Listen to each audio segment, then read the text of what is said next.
Hello అందరికీ, welcome to my channel. ఈరోజు blog ఏంటంటే నేను మా మమ్మీ కలిసి షాపింగ్కి అయితే వెళ్ళాము. ఎందుకంటే శారీస్ తీసుకుందాం అనేసి వెళ్ళామండి. చూడండి శారీస్ అయితే ఎంత బాగున్నాయో, ఆ బార్డర్స్, ఆ డిజైన్స్ చూడండి ఎంత బాగున్నాయి, ఎంత చక్కగా ఉన్నాయంటే అంటే చాలా నచ్చేసాయి నాకైతే. చూడండి ఎంత బాగున్నాయో. అవి గద్వాల్ శారీస్ అంట, అంటే చాలా బాగున్నాయి. చూడండి ఈ green and red colour sari అయితే చాలా బాగుంది కదండి. నాకైతే చాలా నచ్చింది. అంటే చాలా బాగుంది శారీ అయితే, చాలా నచ్చింది నాకైతే. చూడండి ఎంత బాగుందో.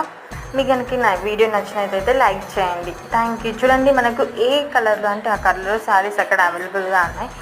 అంటే చాలా కలర్స్లో కూడా మనకు ఏ కలర్ కావాలంటే ఆ కలర్ దొరుకుతుంది. అంటే చాలా బాగున్నాయి. లాస్ట్కి అయితే ఇంటికైతే వచ్చేసి rice with tomato curry, egg fry చేసాము. అదైతే మాదైతే కంప్లీట్ అయిపోయింది. నచ్చితే లైక్ చేయండి. Thank you.